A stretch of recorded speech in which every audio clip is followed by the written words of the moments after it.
Welcome to our weekly program, the inside story of Chabad in America through the Mandela Archives. This is a continuation, a hamshich of last week. We spoke about the Churban Beis HaMikdash, we spoke about Gil Arayis, Avodah Zarah, Shvichas Domim, Sinas Chinam, and why it took 21 days, and nevertheless we call it 3 weeks. So today I just want to say that Golus, I mentioned, it's not only because of Avedas. It's not. Golus is to get to the Geula. It's not only a punishment. It shows love. How does Golus show love? So I just want to mention a word from the Rebbe that by the Brisbane Absorim, by Avram Avinu, God said to Avram Avinu, that the Yidden are going to be in Golus for 400 years. And then the Torah says, it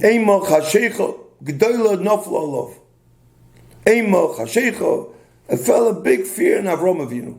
So the question is, why does the Torah use Eimo, Chashecha, G'doilo, Noflo? Torah could have said that Avram Avinu felt terrible. Why? For Lashonis. So the Medrash answers because Emo, the Eibishter showed him the first Golus, Chashecha, the second Golus, G'dola, the third Golus, Noflo, love, the Eibishter showed him 4 Golus. So the Shaila is, why did the Eibishter have to do that? The Eibishter loved Avram Avinu. By the Brisbane Absorim, they were in the highest level of love. You know, there are 4 madrigas of love. There's a love between husband and wife. There's a love between a parent and a child. There's a love between 2 friends. And then there's a love between a Yid and God. And this was a love between Avram and Hashem. The highest level of love. The Eibishter had to tell him about Golus, about the Churban Beis HaMikdash. Why? Why then? So the answer is, we see here, that it's not because that Churban, Golus, is not that the Eibishter wanted to punish Avram. Because in order to get to the Geulah, you have to go through Golus. And the Rebbe explains, we once spoke about, explains the marshal of a Rabbi and a student. The Rabbi was learning with a student. All of a sudden, the Rabbi goes away from the student. And by the student, that's a churban. Because why? Maybe he doesn't love him. He didn't tell him anything, he just left him. But the reason that the Rabbi left him for a while is because a certain chokhmah, a spark, fell into his mind. Chokhmah, then Bina, then Das. So he had to meditate. He had to think about it in order to explain it later to the student. But the while, it's a churban. The student does same thing. Also, our goals. We think the Eibishter does everything for the good. So this golus is not just punishment; it's in order to get to the Geulah Shlema. So it's only for a little while. Also, when a mother diapers a child, to put hot water. So why did she diaper a child? Because she wants to hurt the child. The child cries. No, she diapers the child because she wants to clean the child. Because by cleaning it hurts the while. Same thing also now. Golus, it hurts. But the Iker is not that. The Iker is because the Eibishter loves us. And we're in Golus. We should know that Hashem is in bigger Golus. Hashem is also in Golus.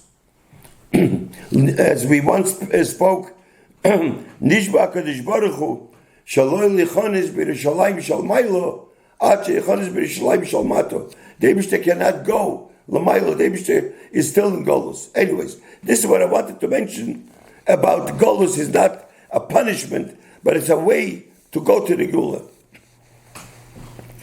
Another thing I want to mention before Tisha B'Av, and maybe I mentioned that a while ago, excuse me, about fasting, what the Frierdiker Rebbe told Rabbi Mindel. And this is a hero for, I guess, mashpim, rabbonim, teachers, people that are leaders, how we should answer people. Be careful the way you speak. Of Shilas.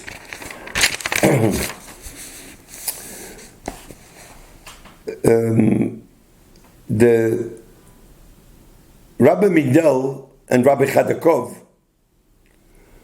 went to the same yeshiva, same type of yeshiva. They come from the Shitta of Shamshir Rafael Hirsch. Toirim Derech Eretz in Riga. When Rabbi Mindel was a bacher, older bacher, Goyim, anti-Semites, beat him up. They heard him, he was in a hospital, and it had an effect in his ear. That's why he had to have one ear, a hearing aid. Not only a hearing aid, he had to eat every 4 hours. And if you wouldn't eat 4 hours, it happened once, he fainted. That's a condition that he had. He had a lot of problems from that. But this is what happened. So he went to the Frierdiker Rebbe. And he asked the Frierdiker Rebbe, what should he do Tisha B'Av? About fasting. Because he has to eat. So the Frierdiker Rebbe said to him, ask a Rav. Yom Kippur, you should know, he was in bed most of the day. He went to shul a few minutes. He didn't eat, of course, but Tisha B'Av, he thought he would ask the Rebbe. The Rebbe said, ask a Rav. Before he walked out, the Rebbe called him back. And the Frierdiker Rebbe said to him, with a smile, Vergesst nicht fragen a klugen Rav. Don't forget to ask a smart Rav. And then he went to a smart Rav, whoever a smart Rav was. And he said, the Frierdiker Rebbe said, I should ask a smart Rav. So the Rav said, if the Rebbe says, ask a smart Rav, you can eat a half a day Tisha B'Av. Give him the letter. Now, as a matter of fact, speaking about eating, I have here a letter from the Frierdiker Rebbe to Rabbi Mindel. This was a regular tainis, not Tisha B'Av. He didn't want him to fast. He writes like this: Yedidi ois v'arski v'chosid ish yalkim renissen shalom avrocha. This is the Frierdiker Rebbe's letter. Bozeh hinenu levakshay asher mochar. Tomorrow will be a fast day.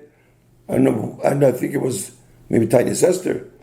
Imirtz Hashem lo yisane klal afilu sho achas ve'im habakoshe lo yoil aza hinenu mitzave olav bifkuda chazoko ve'yitem tzedaka chay reva hashekel v'Hashem yizbarich yihye be'ezron be'gashmis u'veruchnis, and the Frierdiker Rebbe signs.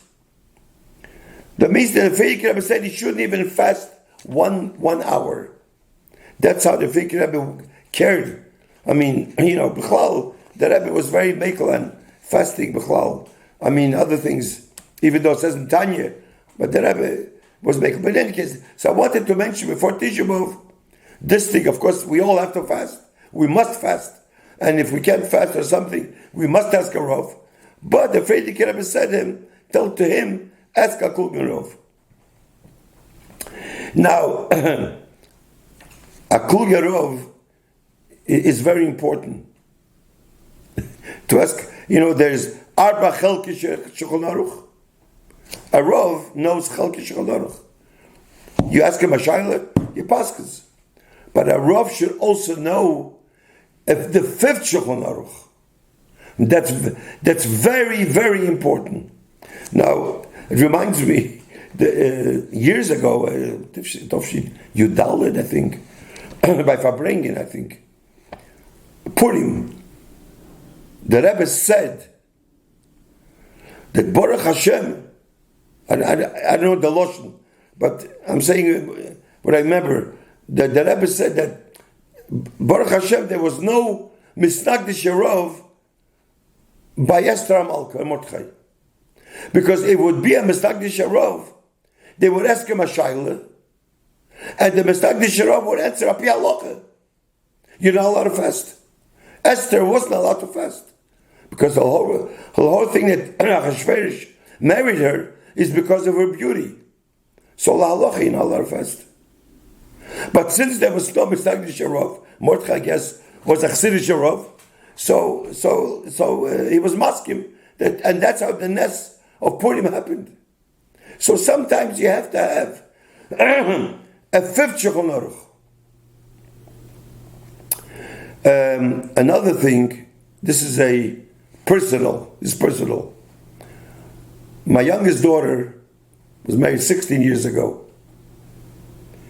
And that day, the wedding, I went, the meaning of Chabad is that the parents go to the Eyal, to the Rebbe, to ask for a bracha. So I went to the Eyal, and that night was the wedding. I went to the Eyal. In the middle of the way, I got a call that my mother passed away. So of course I turned around. This was in the morning, before the Kvura. And they had to make the Kvura. They made the Kvura. If they wouldn't make the Kvura, then no Shaila that I'm not allowed to go to the wedding. But the Kvura was already a Kvura. So people told me, you're not allowed to go to the wedding. Some people say you're not allowed to go to the chuppah. Some people say you're not allowed. Different. Then I said, I remind myself of this Klug Yarov. Let me go to a Klug Yarov. Somebody who's not just halacha. Rav was not klug, smart. So I went to a Klug Yarov, and I asked him, what should I do? So the Klug Yarov told me, he asked me, tell me, will your daughter be upset if you wouldn't be at the wedding? I said, I'll ask her. I asked her, she said, of course. He says to me, Simchas Chosam V'Kala is so important, such big inyanim, and your daughter will be upset, you can go to the chasana. If your daughter will be upset. But of course, there are certain conditions. You're not supposed to dance, you're not supposed to sit, you're not supposed to eat, whatever. But you're allowed to walk in. That's what he told me. I used his heter. So sometimes, I was happy, and my daughter was happy. So I made the Kala happy. This is, I remember there's another time, my father, reminds me, my father was a Rav. My father had Shimush. He served by Reb Mendel Dubravsky, Olav Sholem. He was Rabbi Dvorkin's father-in-law in Russia. He was a big Rav, Reb Mendel Dubravsky. So he had Shimush by him. He served. He had shilas, people came in. So a lady came in with a chicken, with a question. So Reb Mendel said to my father, you paskin. So my father looks at the chicken, and there's on the bone, it was red. I mean, api halacha, it's treif, that certain spot. So my father says, it's treif. So Reb Mendel, before she left, says to my father, no, what did you paskin? So he says, I paskin, that's treif. I mean, it's obvious. So he says, let me see the chicken. He called the woman at the chicken, looked at the chicken. My father says he took his glasses and he put it like this with a knife, with the chicken, and he opened up a sefer, looked, and he says to the lady, take the chicken, you can go home, it's kosher. My father was shocked. I mean, he knew it. Everybody knows there's a certain spot. So Mendel said to my father, I know you're surprised. I know, but in her case, you can make it kosher.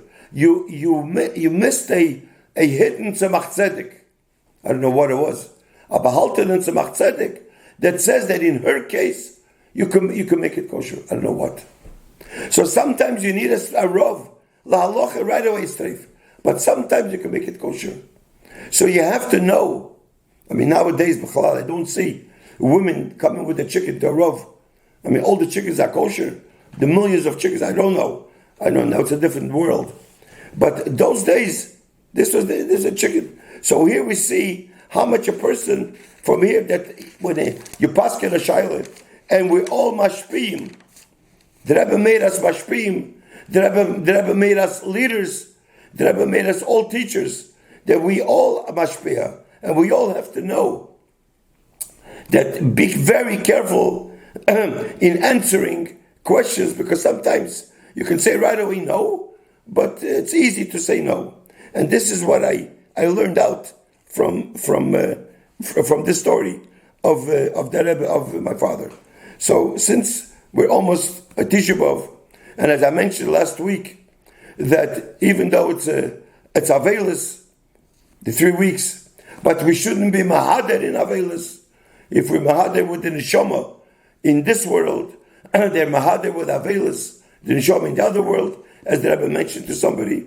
So we should turn Tisha B'Av should turn to a yontif, and soon yafich yamim elu l'sasan el simcha, and we should be zeicha that this Tisha B'Av should be a yontif, and it should be zeicha the geula shleima b'karev mamish. Thank you.